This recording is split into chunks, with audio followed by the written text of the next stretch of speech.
In this video I have a Volkswagen Jetta with the inline 5-cylinder engine. And this particular vehicle has an oil leak. And this oil leak appears to be coming from the vacuum pump.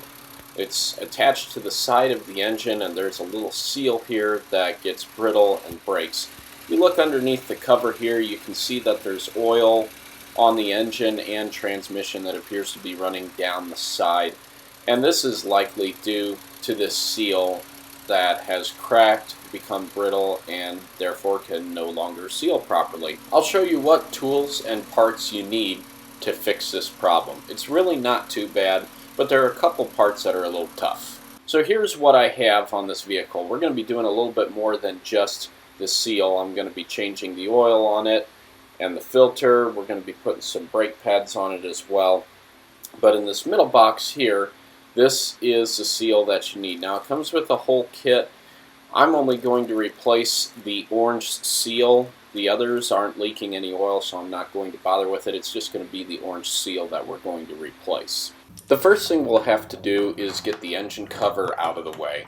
And to do this, you'll need to slide the clamp back on the driver's side that attaches to the throttle body to loosen up this whole engine cover and intake duct. It's basically all one thing. Even the engine air filter is part of this. Once you get all these plastic pieces out of the way, the cover comes loose, pulls right off. Make sure you've got everything disconnected so you don't accidentally break anything, and then set the cover off to the side.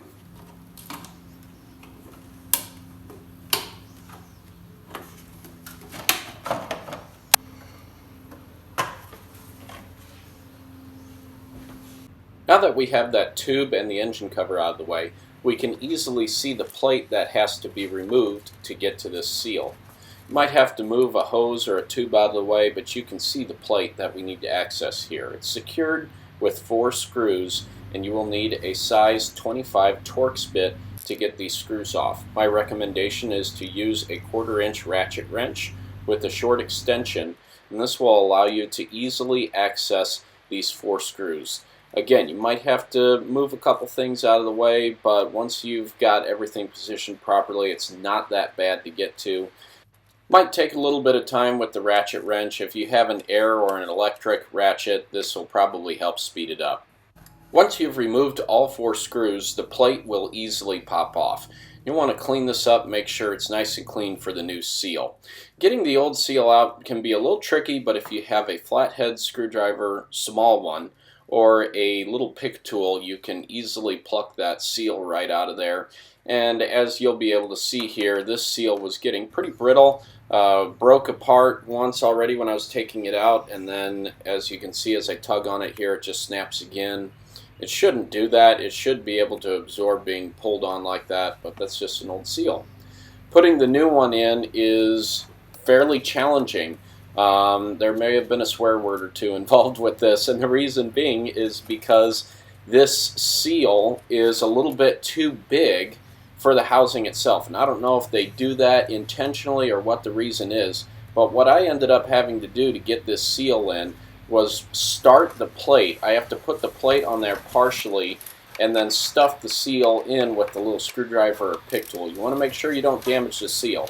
It's just going to take a lot of time, a lot of patience for considering what the job is, but you can get it. Just be patient with it. Once you have the seal back on and the plate tightened up, go ahead and start the engine up, and while it's running, check for leaks. Make sure there's no oil leaking around the plate there. Make sure that you're getting good vacuum, and you can do this by applying the brake pedal. See if the brake pedal applies easily. If it does, that means you're getting good vacuum. If it doesn't, there may be something wrong with the vacuum pump. Maybe the plate isn't lined up properly and you might have to take it back off again and reseal it. But in this case, it looks good. I'm running my finger underneath the plate and there's no engine oil leaking. So we are good to go in this case. All we have to do is put the cover and the tubes back on for the intake, and this job is done. Hope you guys find this enjoyable. Give it a thumbs up if you did, and I'll see you next time.